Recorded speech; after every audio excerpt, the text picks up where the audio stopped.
Hello everyone. Yes, तो क्या हालचाल, नमस्कार, सत श्री अकाल, आदाब, प्रणाम, नमस्ते। स्वागत करते हैं आप सभी का प्री बेसिक यानी कि पूरा बेसिक ऑर्गेनिक केमिस्ट्री में, विच इज लेक्चर नंबर 3। आज हम लोग फाइनली आ चुके हैं लेक्चर नंबर 3। आज हम लेक्चर नंबर 3 की शुरुआत करने जा रहे हैं और इसके पहले लेक्चर नंबर 1, ठीक है, लेक्चर नंबर 2, ये दोनों हो चुका है। जिन बच्चों को लगता है लेक्चर नंबर 3 पे आके वीडियो देख रहे हैं, वो एक बार जरूर lecture number 1 lecture number 2 cover करें ताकि पूरी बातें 100% क्लियर हो जाए। राइट, मेरा मतलब यह है कि आप बेसिक ऑर्गेनिक केमिस्ट्री पढ़ रहे हैं तो पूरा बेसिक से पढ़ें, डायरेक्ट लेक्चर को न देखें, डायरेक्ट तीसरा डायरेक्ट 5वां लेक्चर न देखें, यानी आप क्रम से देखें, पूरी बातें आपको 100% क्लियर हो जाएंगी, अर्थात आपके अंदर केमिस्ट्री का एक मतलब आ जाएगा। चलिए, तो फाइनली हम आज स्टार्ट करने वाले हैं। आज हम स्टार्ट करने जा रहे हैं बहुत ही जबरदस्त बातें, और वो कौन सी बातें हैं जो आपको जाननी चाहिए। तो चलिए लेट अस स्टार्ट। हो गया। तो सबसे पहली बात इसमें जानना है covalent bond in carbon and how to possible covalent bond in carbon, और why covalent bond in carbon, covalent bond ही कार्बन में क्यों। राइट, इसके साथ साथ कोवैलेंट बॉन्ड जो होता है वो अन्य परमाणुओं में कैसे होता है, अन्य अणु में परमाणु के बीच में कैसे होता है। इसके साथ साथ हम बात करेंगे यहां पर कोवैलेंट बॉन्ड के टाइप्स कैसे हो सकते हैं, साथ ही साथ कुछ डिग्रीज की बात कर लेते हैं कार्बन को लेकर के, कार्बन में डिग्रीज कैसे हो सकती हैं।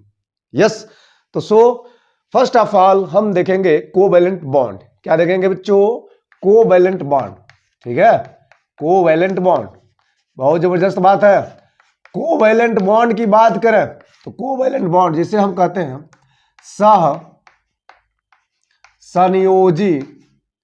सहसंयोजी आबंध।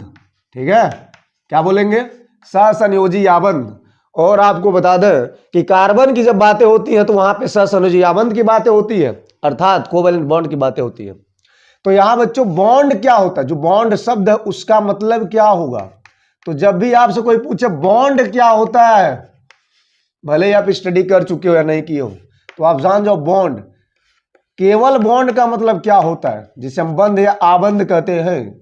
तो पहले आप बॉन्ड सीखिए, फिर हम कोवैलेंट बॉन्ड की बातें करेंगे, और कोवैलेंट बॉन्ड क्यों है ये भी हम बातें करेंगे। राइट, तो यहां पे बॉन्ड जो होता है, आप जानते हो कि सपोज दैट लेटस AB को हम बोलते हैं मॉलिक्यूल्स।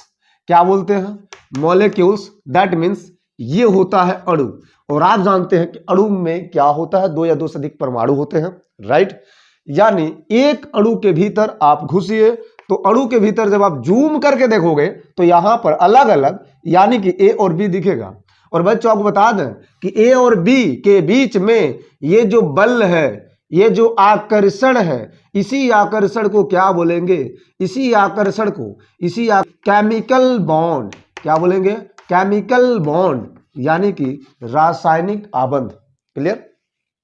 ए और बी के बीच में जो आकर्षण है इसी को बोलते हैं केमिकल बॉन्ड्स, यानी एक प्रकार का ये होता है फोर्स, एक प्रकार का होता है आकर्षण बल। क्या होता है बच्चों? क्या होता है बच्चों? आकर्षण बल, यानी कि attraction force of the attraction होता है।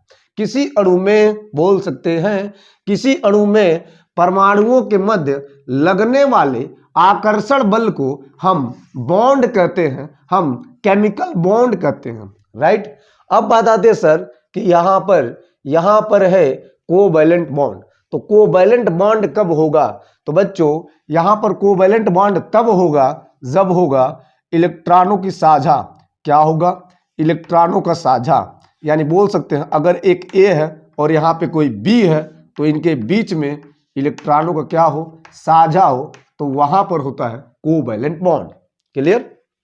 इलेक्ट्रॉनों के साझेदारी से बनने वाले बंधन को कोवैलेंट बॉन्ड कहते हैं, यानी कि सहसंयोजी आबंध कहते हैं। अब ये बात तो सही है कि यहां पर जब 2 परमाणुओं के बीच में, किसी अणु में 2 परमाणुओं के बीच में इलेक्ट्रॉनों का शेयरिंग होगा, इलेक्ट्रॉनों का साझा होगा, तो वहां पर होगा कोवैलेंट बॉन्ड। आखिरकार कार्बन में यही बॉन्ड क्यों पाई जाती है, ये बात जानने वाला है। तो चलिए यहां पर हम बात करेंगे आखिरकार कोवैलेंट बॉन्ड क्यों इन द कार्बन। तो बच्चों यहां पे पूरी बातें करनी है कार्बन को लेकर के, यानी carbon carbon carbon carbon carbon. Yes, तो शुरू करते हैं जी। अब यहां पे हम कार्बन को देखेंगे, इसे तो मिटाना पड़ेगा। यस, तो 1 2 3 हो गया। चलिए, तो अब हम बात करते हैं कार्बन की कहानी को लेकर के। तो कार्बन की कहानी क्या, बड़ा सिंपल है। कार्बन 6 नंबर पे होता है और इसका इलेक्ट्रॉनिक विन्यास क्या होता है बच्चों, तो 2 और 4 होता है, राइट। अब जो 2 और 4 होता है, 2 और 4 का मतलब क्या होता है, 2 होता है उसके पहले सेल में और 4 होता है लास्ट सेल में। तो जो 4 इलेक्ट्रॉन है ये वैलेंस सेल की बातें कर रहा है। और आप सभी जानते हैं कि वैलेंस सेल का मतलब क्या होता है, एक नाभिक, इसके बाद सेल। मैंने माना है कार्बन का ही स्ट्रक्चर बन रहा है, तो देख लेना जरा, कार्बन के परमाणु संरचना को देख लेना। तो पहले में कितना, 2 इलेक्ट्रॉन, फिर इसके बाद 1 2 3 4, क्लियर है, ओके। तो इसे बोलेंगे वैलेंस सेल। क्या बोलेंगे बच्चों, वैलेंस सेल, यानी कि संयोजी कोष बोलते हैं। क्या बोलते हैं, संयोजी कोष बोलते हैं। लास्ट सेल को संयोजी कोष कहा जाता है, याद रखिएगा। अब संयोजी कोष में जो वैलेंसी के रूल होते हैं, यदि नंबर ऑफ इलेक्ट्रॉन, क्या बोलेंगे, नंबर ऑफ इलेक्ट्रॉन किसी वैलेंस सेल में, किसी तत्व के परमाणु के लिए वैलेंस सेल में जो नंबर ऑफ इलेक्ट्रॉन होगा, नंबर ऑफ इलेक्ट्रॉन जो होगा, इलेक्ट्रॉनों की संख्या यदि क्या हो, 4 से कम हो, क्या हो, 4 से कम हो, 1 2 3 हो, तो वहां पर क्या होगा बच्चों, ध्यान दीजिएगा, वहां पर क्या होगा, अगर 4 से कम हो, सपोज दैट यहां पर कितने इलेक्ट्रॉन है, 1 इलेक्ट्रॉन है लास्ट सेल में, तो यहां पे क्या होगा, इलेक्ट्रॉनों का दान होगा।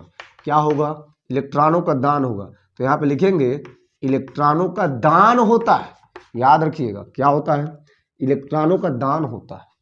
लेकिन अगर मान लीजिए नंबर ऑफ इलेक्ट्रॉन, क्या हो गया, 4 से अधिक हो गया, 4 से क्या हो गया बच्चों, 4 से अधिक हो गया, तो वहां पर क्या होगा, तो वहां पर इलेक्ट्रॉनों का ग्रहण होगा। वहां पर क्या होगा, इलेक्ट्रॉनों का ग्रहण होगा। कहने का तात्पर्य होता है कि जो वैलेंसी होती है वो ये बताती है, यानी संयोजकता के लिए ये बहुत जानना जरूरी है कि इलेक्ट्रॉनों की संख्या कितना होना चाहिए। और ये जो 4 होता है एक इंटरमीडिएट की तरह कार्य करता है। अर्थात कार्बन के लिए ये सब बातें और ये सब बकवास क्यों बताई जा रही है, विचार करिए जरा। कार्बन के वैलेंस सेल में 4 इलेक्ट्रॉन होते हैं। अब कार्बन वैलेंस सेल में न 4 से कम होते हैं न 4 से अधिक होते हैं। अर्थात अगर कार्बन के वैलेंस सेल में 4 से कम होता तो हम कहते इलेक्ट्रॉनों को दान कर ले और दान करके धनायन बना ले, राइट। अगर 4 से कम होता, अगर 4 से क्या होता, कम होता, ध्यान दीजिए, कार्बन के लिए अगर कार्बन के वैलेंस सेल में 4 से कम होता तो हम कहते इलेक्ट्रॉनों का दान कर ले, धनायन बना ले। अगर 4 से अधिक होता तो हम कहते इलेक्ट्रॉनों को ग्रहण करके ऋणायन बना ले। लेकिन यहाँ पे प्रश्न आता है कि यहाँ पे कार्बन के वैलेंस सेल में 4 है, न कि कम है न कि ज्यादा, तो यहाँ पर क्या होगा, तो यहाँ पर बच्चों न ही दान करेगा न ही ग्रहण करेगा। लेकिन क्यों ऐसा होता है, क्यों नहीं दान कर पाता है, क्यों नहीं ग्रहण कर पाता है, उसके पीछे क्या कहानी है, विचार करिए। अगर हम विचार कर लेते हैं, अगर हमें मान लेते हैं, अगर हमें जान लेते हैं, अगर हमें कोशिश कर लेते हैं कि कार्बन ने 4 इलेक्ट्रॉन क्या किया, कार्बन ने 4 इलेक्ट्रॉन क्या किया, ग्रहण किया। कार्बन ने 4 इलेक्ट्रॉन क्या किया, ग्रहण किया। ध्यान दीजिएगा, तो क्या होगा, अगर कार्बन ने 4 इलेक्ट्रॉन का दान किया तो क्या होगा, विचार करिए। अगर कार्बन 4 इलेक्ट्रॉन का ग्रहण करेगा, अगर कार्बन 4 इलेक्ट्रॉन का ग्रहण करेगा तो यहां पर बन जाएगा बच्चों C पर 4-, दैट मीन्स बोल सकते हैं कार्बन हो जाएगा निगेटिव, अर्थात यहां पर निगेटिव हो जाएगा। क्या हो जाएगा, निगेटिव हो जाएगा, राइट। लेकिन अगर कार्बन 4 को दान कर दे तो क्या होगा, तो यहां पर हो जाएगा C4+, दैट मीन्स बोल सकते हैं पॉजिटिव आ जाएगा। यानी धनात्मक हो जाएगा। अब विचार करें, जैसे ही 4 इलेक्ट्रॉन को ग्रहण किया तो यहाँ पर 4 इलेक्ट्रॉन जुड़ गया। दैट मीन्स यहाँ पर देख लीजिए इलेक्ट्रॉन कितने थे, इलेक्ट्रॉन थे कितने, इलेक्ट्रॉन टोटल थे 6, और यहाँ पे प्रोटॉन कितने हैं, प्रोटॉन है 6। यहाँ पर भी वही काम है, इलेक्ट्रॉन कितने हैं 6, प्रोटॉन कितने हैं 6। अब विचार करिए, अब विचार करिए, पहले इलेक्ट्रॉन 6 था और जब 4 ग्रहण किया तो कितना हो गया 10, तो यहाँ पे क्या लिखेंगे 10 इलेक्ट्रॉन, राइट। और प्रोटॉन वैसे ही है। अब 4 इलेक्ट्रॉन का जब दान किया तो यहाँ पर क्या हो गया, 6 में से 4 जाएगा तो क्या मिलेगा 2, और यहाँ पर प्रोटॉन कितने हैं 6 है। लॉजिक वाली बात यह है कि यहाँ पर इलेक्ट्रॉन 10 हो गया और यहाँ पर इलेक्ट्रॉन 2 हो गया। अब इलेक्ट्रॉन यहाँ पे घट गया और यहाँ पे इलेक्ट्रॉन क्या हो गया, अधिक हो गया। अब यहीं पे समझने वाली बात है कि वास्तव में इससे क्या घटा होता है, एक परमाणु को लेकर के या उसके नाभिक को लेकर के क्या घटा होता है, आखिरकार यह पॉसिबिलिटी क्यों नहीं है। चलिए तो यहाँ पर अगर हम देखते हैं कि अगर यहाँ पे होता है दान या ग्रहण तो क्या होता है, उसका अंजाम क्या होता है और क्यों नहीं होना चाहिए, विचार करें। तो सबसे पहले फर्स्ट ऑफ ऑल कि अगर 4 इलेक्ट्रॉनों का ग्रहण हो तो क्या प्रभाव पड़ेगा। तो यहाँ पर बच्चों, यहाँ पर विचार करिए जरा, यहाँ पे जो 6 प्रोटॉन वाला नाभिक होता है, यहाँ पे जो 6 प्रोटॉन नाभिक होता है, इसके द्वारा 4 इलेक्ट्रॉनों का ग्रहण करना, बाहर से कोई 4 इलेक्ट्रॉन आ रहा है और यहाँ पे 6 प्रोटॉन नाभिक के पास, तो जब 4 इलेक्ट्रॉनों का ग्रहण होता है तो यहाँ पर डायरेक्ट इलेक्ट्रॉनों की संख्या यहाँ पे 6 है और 6 4 कितना होता है 10। तो जब 10 इलेक्ट्रॉन हो जाता है तो 10 इलेक्ट्रॉन को 6 प्रोटॉन वाले नाभिक के द्वारा संभाल पाना मुश्किल हो जाता है। यानी वहां पे 6 प्रोटॉन वाला नाभिक हार मान जाता है और कहता है भाई मुझसे नहीं होगा। यानी कि 6 प्रोटॉन वाला नाभिक 10 इलेक्ट्रॉन को संभाल नहीं पाता है। सो कह सकते हैं कि यहाँ पे 4 इलेक्ट्रॉनों का ग्रहण नहीं हो सकता है, राइट। तो बड़ा सिंपल है ये।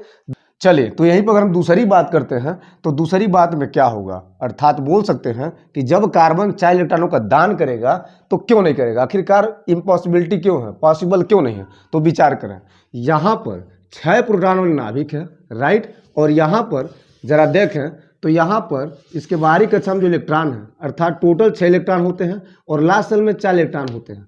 अब इलेक्ट्रॉनों को बाहर निकालने के लिए किसी परमाणु से बाहर जब इलेक्ट्रॉन निकलता है तो उसके लिए ऊर्जा की आवश्यकता पड़ती है और ऊर्जा का एक लिमिटेशन होता है। ऊर्जा हम उतना ही दे सकते हैं जब तक वो नाभिक के बलों से कम होता है, राइट। कहने का तात्पर्य होगा कि जब हम यहाँ से इलेक्ट्रॉन बाहर निकालते हैं, एक इलेक्ट्रॉन बाहर निकाला तो यहाँ ऊर्जा की आवश्यकता पड़ी।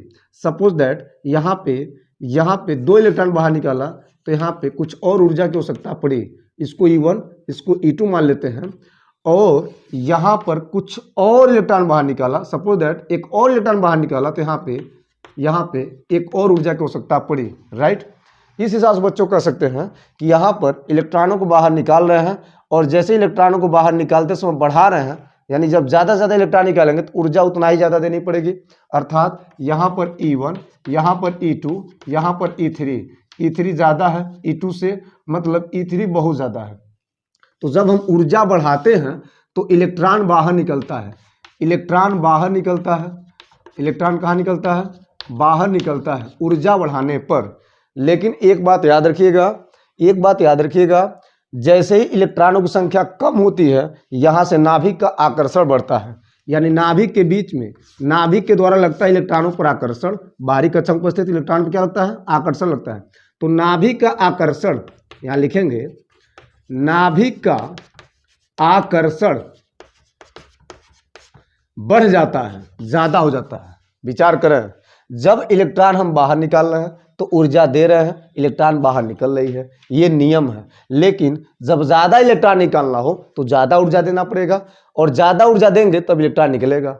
एक बात याद रखिएगा, जब हम इलेक्ट्रॉन निकालेंगे तो इलेक्ट्रॉन संख्या जब कम होती है तो यहाँ से नाभिक अटैक करता है, यानी उन इलेक्ट्रॉनों को खींचता है। अब नाभिक का आकर्षण बल बढ़ने लगता है और जब नाभिक का आकर्षण बल बढ़ेगा तो वहाँ पे यह ऊर्जा कम पड़ जाएगी और जब ऊर्जा कम पड़ जाएगी, नाभिक के आकर्षण बल की अपेक्षा जब एनर्जी कम पड़ जाती है तो वहाँ पर इलेक्ट्रॉन अब बाहर नहीं निकल पाते हैं। एक इलेक्ट्रॉन निकाला ऊर्जा दिया, 2 इलेक्ट्रॉन निकाला ऊर्जा दिया, 3 निकाला ऊर्जा दिया, लेकिन जब उससे ज्यादा निकालेंगे तब यह नाभिक उसके ऊपर अटैक कर देगा, कहेगा अब कोई हिम्मत नहीं किसी का कि यहां से इलेक्ट्रॉन चुरा सके, अर्थात नाभिक इलेक्ट्रॉन को खींच लेगा, जकड़ लेगा, बंध मजबूत हो जाएगा, और जब बंध मजबूत हो जाएगा तो वहां पर 4 इलेक्ट्रॉन नहीं निकल सकते हैं, अर्थात यहां पे पॉसिबल नहीं है कि 4 इलेक्ट्रॉनों का दान हो सके।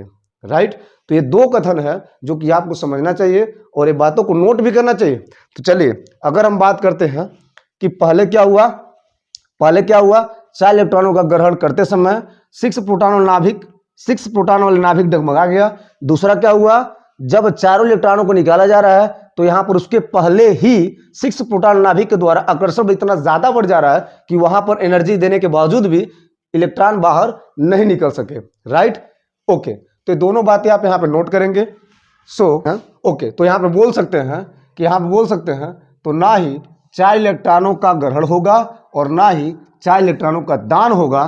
तो बच्चों यहां पर क्या होगा, तो यहां पर होता है कोवैलेंट बॉन्ड, अर्थात कार्बन अब हार मान करके किसी अन्य परमाणुओं के द्वारा सहसंयोजी बंध बनाता है, अर्थात इलेक्ट्रॉनों का शेयरिंग करता है, इलेक्ट्रॉनों का साझा करता है और इलेक्ट्रॉनों की साझेदारी से बॉन्ड बनाता है। इसी प्रकार के बॉन्ड को बोलते हैं कोवैलेंट बॉन्ड।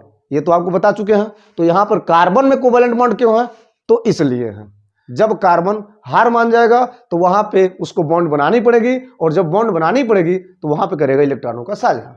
राइट, आइए कुछ एग्जांपल के माध्यम से बताते हैं कि वास्तव में इलेक्ट्रॉनों की साझेदारी के द्वारा कुछ अणु में परमाणु के बीच में कैसे बंध बनते हैं। ओके, चलिए तो यहाँ पे कुछ एग्जाम्पल की बात करते हैं। जैसे कि यहाँ पे ले लिया गया सबसे पहले CH4। राइट, तो CH4 का LDS क्या होगा, और यहाँ पे साझेदारी मतलब यहाँ पे साझा वाला बंध बनेगा, यहाँ पे सहसंयोजी बंध बनेगा। कैसे, तो यहाँ पे carbon which is central atom and hydrogen which is surrounding atom, यहाँ पे 4 हाइड्रोजन कार्बन से ऐसे जुड़े होते हैं। तो कैसे जुड़े होते हैं, कार्बन हाइड्रोजन के बाहरी कक्षा में यहाँ पे 1 इलेक्ट्रॉन, यहाँ पर 1 इलेक्ट्रॉन, यहाँ पर 1 इलेक्ट्रॉन और यहाँ पे 1 इलेक्ट्रॉन। राइट, इसके बाहरी कक्षा में कार्बन के 4 होता है, 1 2 3 और ये 4। राइट, तो बच्चों यहाँ पे क्या बोलेंगे, यहाँ पे हाइड्रोजन क्या करेगा, इससे 1 इलेक्ट्रॉन और देगा और 1 लेगा, अर्थात 1 इलेक्ट्रॉन को साझेदारी करेगा। तो टोटल 2 इलेक्ट्रॉन को साझेदारी कर रहा है।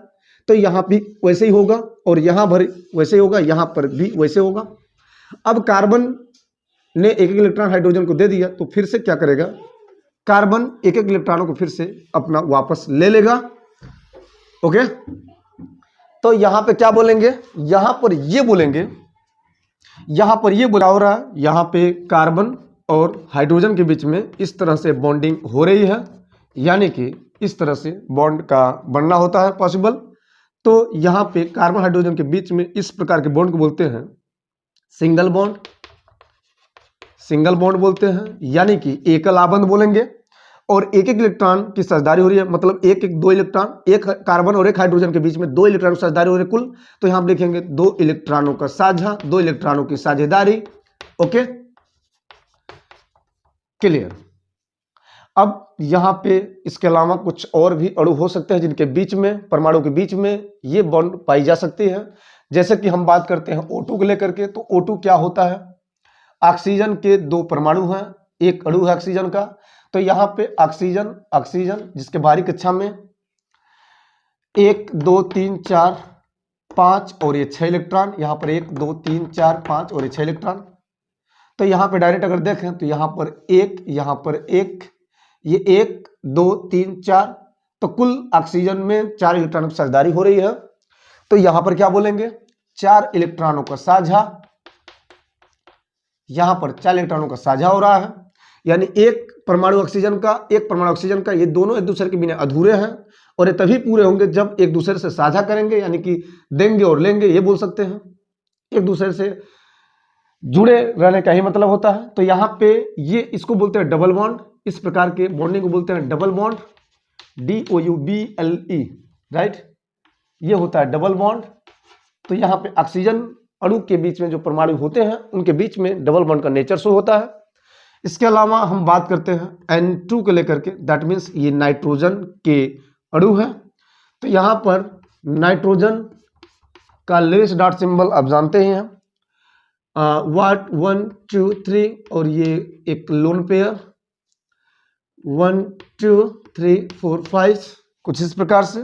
तो फाइनली नाइट्रोजन परमाणुओं में ये ट्रिपल बॉन्ड पाई जाती है, यानी कि त्रिअबंध पाया जाता है। और यहाँ पे कुल 1 2 3 4 5 6, यहाँ पे कुल 6 इलेक्ट्रॉनों का साझा होता है।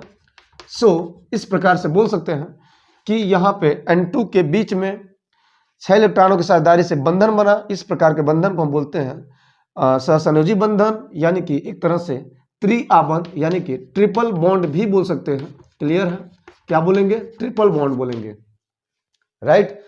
तो ये होता सिंपली वे में एक सहसंयोजी बंधन का मतलब कि कैसे सहसंयोजी बंधन पॉसिबल होता है। कोवैलेंट बॉन्ड को आगे बढ़ाते हुए थोड़ी बहुत बातें और करना चाहते हैं आपसे। तो यहाँ पे क्या हो सकता है? तो यहाँ पे कोवैलेंट बॉन्ड जिसके 2 टाइप हो सकते हैं। 2 टाइप में कौन कौन? तो पहले टाइप बोलते हैं what sigma bond, sigma bond बोल सकते हैं।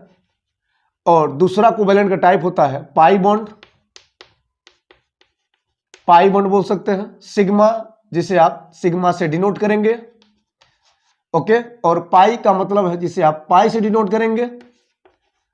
तो ये दोनों होते हैं एक कोवैलेंट बॉन्ड के टाइप्स। क्लियर है? अब यहां पे इन दोनों का क्या मतलब होता है, और एक कार्बन के जो बॉन्ड होते हैं, एक अणु में जो परमाणु के बीच में जो बॉन्ड होते हैं, उनके बीच में कब सिग्मा होगा कब पाई होगा, इसकी बात हम करेंगे आपसे। तो आप एक बात नोटेशन में याद रखिएगा कि अगर किसी अणु में, आपको पहले बता चुके हैं कि AB क्या होता है, एक प्रकार का अणु होता है, यानी इसे हम मॉलिक्यूल्स कहते हैं, और इसमें बॉन्डिंग कुछ इस तरह से होती है। ओके, अब बात यह है कि अगर मान लीजिए A और B के बीच में कुछ इस तरह से बॉन्डिंग पाई जाती है, यानी इस तरह से सिंगल बॉन्ड पाई जाती है, तो सिंगल बॉन्ड को हम बोलते हैं सिग्मा बॉन्ड। क्या बोलेंगे? Sigma bond, right.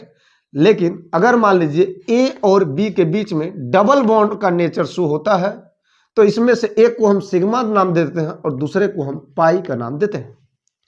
इसके अलावा अगर हम बात करते हैं आपसे कि यहां पर A और B के बीच में कहीं कहीं कहीं अगर मान लीजिए ट्रिपल बॉन्ड की बात होती है, तो यहां पर एक सिग्मा होता है, तो यहां पे 2 पाई होता है।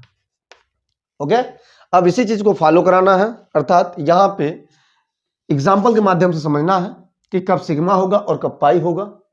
तो विचार करें जरा कि यहां पे कार्बन ले लिया, दैट मीन्स यहां पे CH ऐसे करके, और यहां पे आगे बढ़ाते हुए फिर से यहां पर CH, यहां पर भी H, फिर आगे बढ़ाया O, फिर यहां पे आगे बढ़ाया।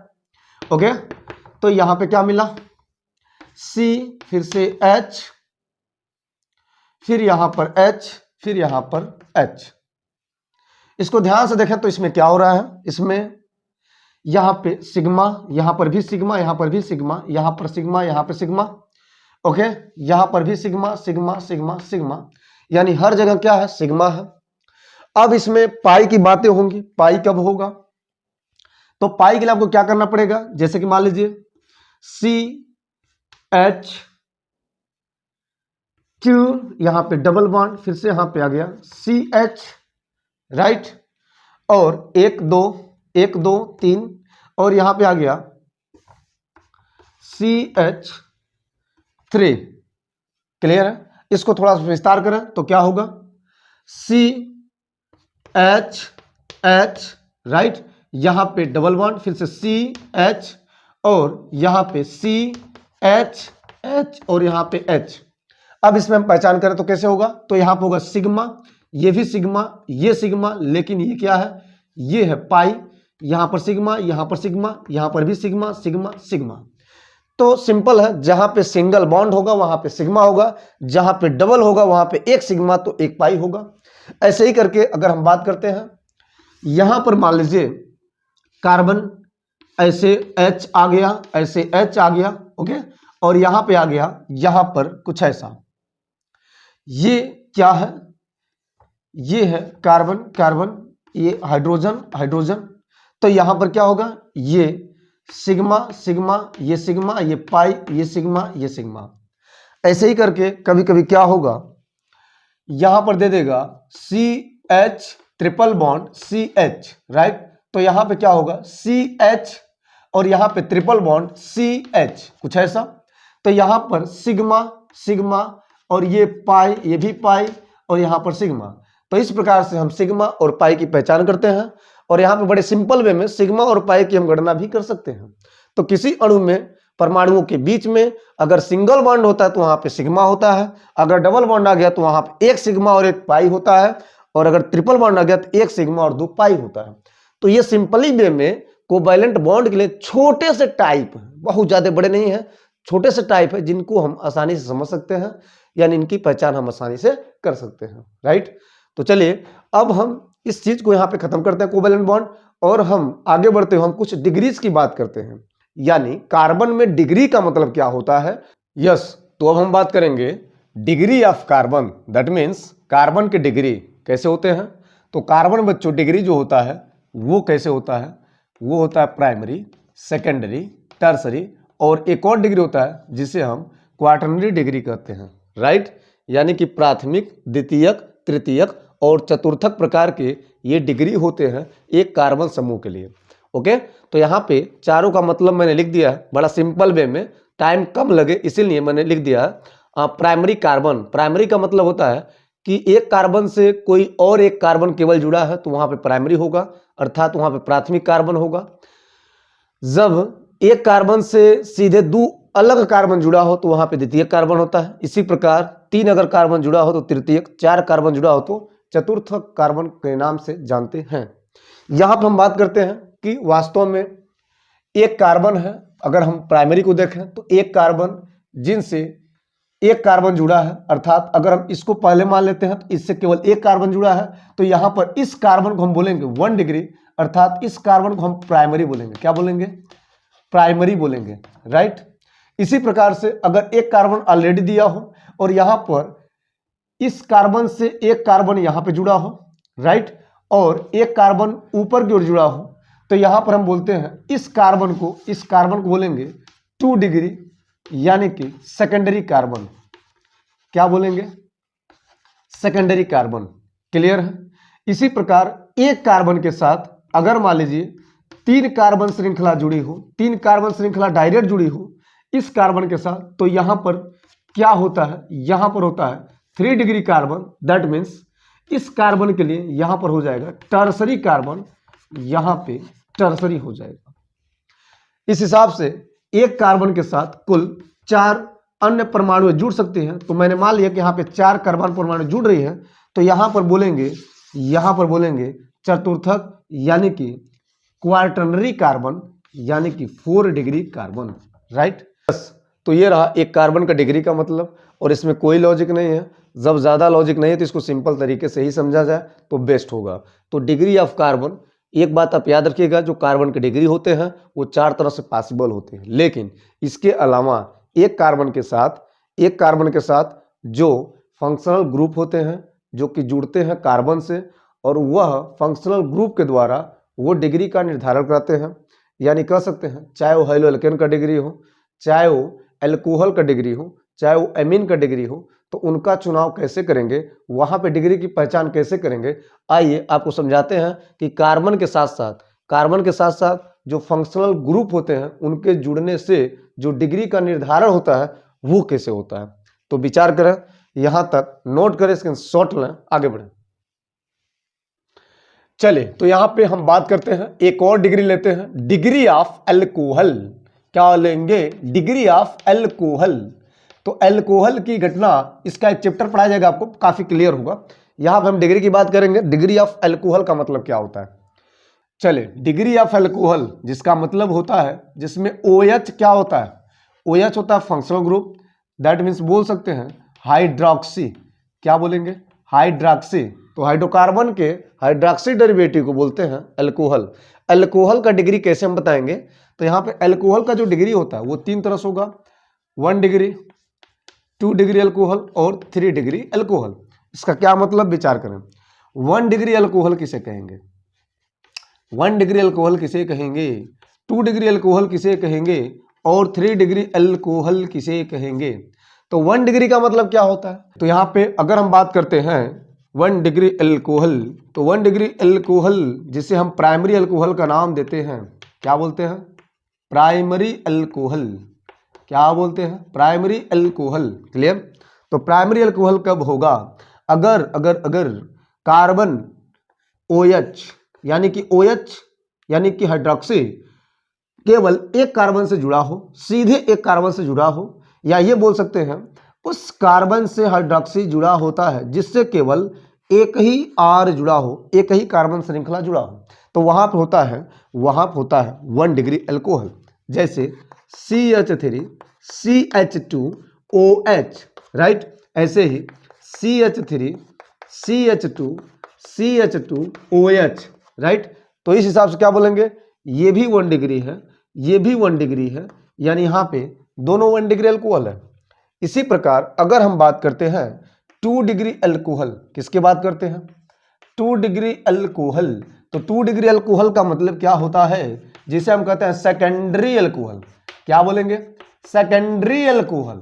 दैट मीन्स क्या होगा, दैट मीन्स क्या होगा, सेकेंडरी का मतलब होगा कि वह OH समूह यानी कि हाइड्रोक्सी उस कार्बन से जुड़ा है जिससे 2 कार्बन जुड़ा है, यानी कि यहां पर कुछ ऐसा। क्लियर है, ओके। तो ये होता है सेकेंडरी अल्कोहल, अर्थात बोल सकते हैं कि यहां पर CH3 ओके COH और यहां पे हो सकता है CH3 और ये हो सकता है CH, राइट। तो इस हिसाब से इसको बोलेंगे 2 डिग्री अल्कोहल। क्या बोलेंगे, 2 डिग्री अल्कोहल, राइट। इसके अलावा अगर दिया हो CH3 यहाँ पे H, यहाँ पे CH2 करके दिया है, 1-2 कार्बन, और यहाँ पे आ गया OH, तो यहाँ पर भी क्या होगा, यहाँ पर भी क्या होगा, यहाँ पर भी क्या होगा, तो यहाँ पर भी होगा बच्चों, यहाँ पर भी होगा बच्चों 2 डिग्री अल्कोहल। क्या होगा, 2 डिग्री अल्कोहल, क्योंकि इस कार्बन में 1-2 कार्बन जुड़ा हुआ है जो कि सीधे OH से जुड़ा हुआ है, राइट। यानी एक OH उस कार्बन से जुड़ा है जिससे सीधे 2 कार्बन जुड़ा है। क्लियर। अगर हम बात करते हैं 3 डिग्री अल्कोहल, क्या देखेंगे, 3 डिग्री अल्कोहल, क्या देखेंगे, 3 डिग्री अल्कोहल, तो 3 डिग्री को बोलते हैं टर्सरी अल्कोहल। क्या बोलते हैं, टर्सरी अल्कोहल। और टर्सरी अल्कोहल का मतलब होता है कि OH समूह उस कार्बन से जुड़ा है जिससे 3 कार्बन श्रृंखलाएं जुड़ी होती हैं। कितनी श्रृंखलाएं, 3 श्रृंखलाएं जुड़ी होती हैं, अर्थात बोल सकते हैं CH3 COH, यहाँ पे CH3 और यहाँ पे CH3, तो इसको बोलेंगे बच्चों, इसको बोलेंगे बच्चों 3 डिग्री अल्कोहल। क्या बोलेंगे, 3 डिग्री अल्कोहल। यस, तो ये होता है डिग्री ऑफ अल्कोहल। तो जब आपको अल्कोहल पढ़ाया जाएगा, जब आपको अल्कोहल का चैप्टर पढ़ाया जाएगा, तो वहां पे आपको पूरा इससे भी ज्यादा जानकारी आपको दी जाएगी। बट ये है बेसिक ऑर्गेनिक केमिस्ट्री, जिसमें आपको हर एक चीज लेकर चलना पड़ेगा, हर चीज आपको समझ के चलना पड़ेगा, राइट। इसी के साथ साथ अगर हम बात करते हैं कि जो हाइलो एल्केन्स होते हैं, दैट मीन्स इंटर का जो फर्स्ट चैप्टर दिया है, जो हाइलोजन का डेरिवेटिव होता है, उसमें अगर हम डिग्री की बात करें तो कैसे होगा। तो चलिए थोड़ी सी बात हम उसकी भी कर लेते हैं कि वास्तव में हाइलो एल्केन के डिग्री कैसे होंगे, राइट। ओके, चलिए तो देखते हैं degree of halo alkane. Halo alkane के डिग्री का मतलब क्या है। तो हाइलो एल्केन के जो डिग्री होते हैं वो 3 तरह से होते हैं। और हाइलो एल्केन का मतलब क्या होता है, हाइलो एल्केन जो होता है वो RX होता है, एल्कील हैलाइड जिसे कहते हैं, राइट। तो यहां पे RX में, यानी जब X जुड़ेगा R में, तो वहां पर होगा हाइलो एल्केन। और यहां पे होता है 1 डिग्री, ओके, यहां पे होता है 2 डिग्री, ओके, और यहां पे होता है 3 डिग्री। विचार करें, 1 degree halo alkane, 2 degree halo alkane, और साथ ही साथ 3 degree halo alkane. Clear, okay. अब 1 डिग्री का मतलब क्या होगा, यहां विचार करें तो 1 degree halo alkane, 1 degree halo alkane, 1 degree halo alkane का मतलब होता है कि जिसमें हाइड्रोजन परमाणु एक कार्बन श्रृंखला से जुड़ा हो, डायरेक्ट एक कार्बन श्रृंखला से क्या हो, जुड़ा हो, और उस कार्बन से अगर जुड़ा हो तो केवल एक कार्बन और जुड़ा हो। तो इस प्रकार के डिग्री को, इस प्रकार के हेलोजन में डिग्री को हम बोलेंगे 1 डिग्री हेलोएल्केन। जैसे कि CH3 यहां पर CH2 यहां पे Cl, राइट। तो यहां पर क्या होगा, यहां पर होगा 1 डिग्री हेलोएल्केन, 1 डिग्री हेलोएल्केन। इसी प्रकार अगर हम 2 डिग्री की बात करते हैं तो यहां पे क्या होगा 2 डिग्री हेलोएल्केन, जिसका मतलब साफ साफ है कि यहां पर जो हाइड्रोजन है उस कार्बन से जुड़ा है जिससे 2 अलग कार्बन श्रृंखला जुड़ी हुई है। एक हाइड्रोजन उस कार्बन से जुड़ा है जिससे 2 अलग कार्बन श्रृंखला डायरेक्ट जुड़ा है, तो वहां पे उस कार्बन से हाइलाइट के डिग्री को हम बोलेंगे 2 डिग्री हेलोएल्केन, यानी उस हेलोएल्केन को हम बोलते हैं 2 degree haloalkane. That means CH3 यहां पे CHX और यहां पे CH3, राइट। तो यहां पे क्या होगा, यहां पे होगा 2 डिग्री हेलोएल्केन। इसी प्रकार अगर हम बात करते हैं 3 डिग्री हेलोएल्केन्स को लेकर के, तो क्या होगा, विचार करें, विचार करें। तो 3 डिग्री में क्या होगा, X हाइड्रोजन एटम उस कार्बन से जुड़ा है जिससे 3 कार्बन श्रृंखला डायरेक्ट जुड़ी हुई हैं, यानी कि बोल सकते हैं CH3 यहां पर हो जाएगा CH3, यहां पर हो जाएगा CH3 और ये है हाइड्रोजन एटम। तो यहां पर होता है 3 डिग्री हेलोएल्केन। क्लियर है? ओके, तो ये होता है 3 डिग्री हेलोएल्केन। तो इस प्रकार से ये होता है प्राइमरी, सेकेंडरी और ये होता है टर्सरी। ये 3 प्रकार के हेलोएल्केन्स होते हैं, यानी 3 प्रकार की उनकी डिग्री होती है। और वास्तव में ये एक तरह से देखा जाए तो ये टाइप्स ऑफ होते हैं मोनो हेलोएल्केन्स, मोनो हाइलाइट्स बोल सकते हैं या मोनो हेलोएल्केन्स बोल सकते हैं। ये मोनो हाइलाइट्स होते हैं, राइट। तो इसकी चर्चा हम करेंगे जब हम चैप्टर की स्टार्ट करेंगे, यानी जब हम ऑर्गेनिक केमिस्ट्री 12th क्लास का जब हम पहला चैप्टर शुरुआत करेंगे तो वहां आपको ये पूरा ब्यौरा देंगे, पूरी जानकारी आपको कंप्लीट उसमें देंगे। फिलहाल ये है डिग्री ऑफ हेलोएल्केन्स, राइट। चलिए यहीं पे हम एक शब्द देंगे आपको जो कि होता है कार्बन में अल्फा, बीटा और गामा, ये क्या होते हैं, विचार करेंगे। चलिए तो अब हम देखेंगे अल्फा, बीटा, गामा प्रकार के जो कार्बन होते हैं उनका क्या मतलब होता है एक ऑर्गेनिक केमिस्ट्री के भीतर। ओके चलिए तो यहीं पे हम एक और इंपॉर्टेंट बात कर लेते हैं और ये इस लेक्चर का लास्ट रहेगा। तो यहाँ पे हम देखने वाले हैं कि वास्तव में जो ये अल्फा शब्द आता है, अल्फा, बीटा एंड गामा प्रकार के जो कार्बन होते हैं इनका क्या कहानी है, इसको हम विचार करेंगे, इनकी हम चर्चा करेंगे। आखिरकार अल्फा कार्बन कब होगा, बीटा कार्बन कब होगा और गामा कार्बन कब होगा। तो यहां पर आपको बता दें कि वास्तव में अल्फा कार्बन की प्राथमिकता सबसे पहले दी जाती है, यानी बोल सकते हैं प्राथमिक कार्बन को ही हम अल्फा कार्बन कहेंगे।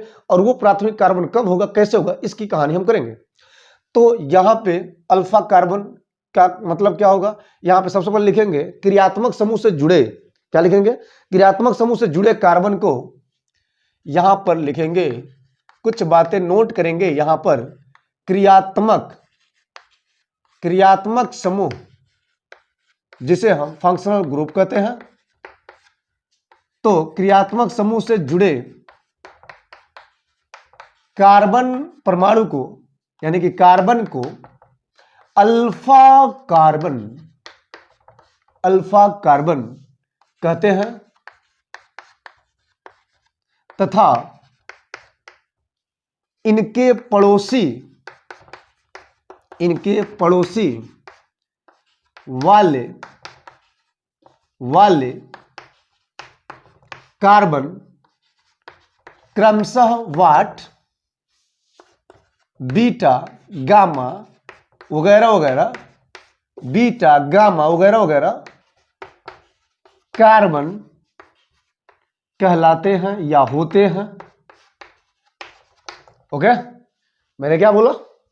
अल्फा बीटा गामा कार्बन, क्रियात्मक समूह यानी फंक्शनल ग्रुप से जुड़े हुए कार्बन को हम अल्फा कार्बन नाम दे देते हैं। उसके बाद जितने पड़ोसी कार्बन आते हैं उनको हम क्रमशः बीटा, गामा वगैरह वगैरह, डेल्टा, ये हम नाम देते हैं।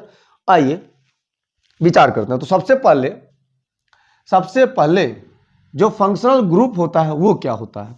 तो फंक्शनल ग्रुप की अगर हम बात करें तो फंक्शनल ग्रुप में बहुत सारे, जैसे कि हम यहाँ पे कुछ ले लेते हैं। तो सबसे पहले OH आप जानते हैं, इसके अलावा CHO aldehyde, COOH, what CONH2 right, CN हो सकता है राइट। तो ये सब क्या है? फंक्शनल ग्रुप है। ओके, अब इन फंक्शनल ग्रुप को लेकर के हम इस चीज को समझेंगे, अल्फा कब होगा, बीटा कब होगा, गामा कब होगा। सपोज दैट आपके सामने दिया हो व्हाट, कुछ एग्जांपल में हम लेते हैं, जैसे कि दिया हो व्हाट CH3 CH2 CH2 और यहां पे दे दिया हो OH राइट। तो ये होता है फंक्शनल ग्रुप। क्या होता है? Functional group. और फंक्शनल ग्रुप से जुड़े, फंक्शनल ग्रुप से पकड़े जो कार्बन होता है उसी को बोलते हैं अल्फा कार्बन। क्या बोलते हैं? Alpha carbon right. उसके पड़ोसी, पड़ोसी मतलब बगल वाले निवासी जो होते हैं वो होते हैं क्रमशः बीटा बोल सकते हैं, क्रमशः गामा बोल सकते हैं राइट। तो इस हिसाब से अल्फा, बीटा, गामा, डेल्टा ये कार्बन की चुनाव होती है। याद रखिएगा फंक्शनल ग्रुप का होना बहुत जरूरी है, बहुत आवश्यक है। इसके अलावा अगर हम बात करते हैं कुछ और एग्जाम्पल, जैसे कि CH3 CH2 CH, ओके, यहां पे CH2 CH3, ये क्या है? हेलो, यहां पे दे दिया गया COOH। ओके, तो यहां पे क्या होगा? आपके मन में क्वेश्चन आ चुका होगा, आपके मन में विचार आ चुका होगा, यहां पे कैसे होगा सर? तो यहां पे आप विचार करें, यहां पर ये फंक्शनल ग्रुप है। ओके, तो फंक्शनल ग्रुप का कार्बन आप जानते हैं कि जब हम नामकरण करते हैं पेश नाम, तो वहां पे फंक्शनल ग्रुप का कार्बन पहला कार्बन होता है, लेकिन यहां पे अल्फा, बीटा, गामा, डेल्टा इस कार्बन की चुनाव होती है, इस कार्बन की पहचान हो रही है। तो यहां पे इसकी आवश्यकता है नहीं, तो यहां पे आप नामकरण चाहे जैसे करें, उसकी बात हम नहीं देंगे, उसकी प्राथमिकता नहीं देंगे। लेकिन कार्बन का मतलब क्या होगा? फंक्शनल ग्रुप से जो कार्बन जुड़ा होता है, यानी फंक्शनल ग्रुप पहचान COOS हो रही है ना कि केवल C से। तो यहाँ पे इस चीज को छोड़ते हुए हम इसको पहला कार्बन मानेंगे, और ये जो कार्बन होता है इस कार्बन से जुड़ा होता है। तो इस कार्बन को छोड़ते हुए हम इस कार्बन की बात करेंगे तो ये होता है अल्फा कार्बन। ओके, और इसके पड़ोसी क्रमशः जाएंगे। तो सपोज दैट हम इधर जाते हैं तो ये होगा बीटा, ये होगा गामा राइट। और अगर हम इधर जाते हैं तो ये भी क्या होगा? अल्फा के जस्ट बगल में बीटा और ये गामा, तो बीटा डैश गामा डैश हो सकता है राइट। तो इस हिसाब से हम इसका चुनाव करते हैं। ओके, अब इसी के साथ साथ अगर हम कुछ और लेते हैं, जैसे कि मान लीजिए यहां पे ले लिया मैंने, यहां पे ले लिया CH3 CH2 और यहां पर COOH, कुछ और ऐसे ले लिया। तो यहां पे क्या होगा? तो बड़ा सिंपल है, ये है फंक्शनल ग्रुप। ओके, क्या है? फंक्शनल ग्रुप है राइट। ये है पहला कार्बन, यानी कि जस्ट फंक्शनल ग्रुप से जुड़ा हुआ, तो क्या बोलेंगे? Alpha carbon. ये है बीटा और ये है गामा, तो ये हो गया भैया अल्फा, बीटा, गामा। ओके, तो ये होता है कार्बन के लिए अल्फा, बीटा, गामा कार्बन।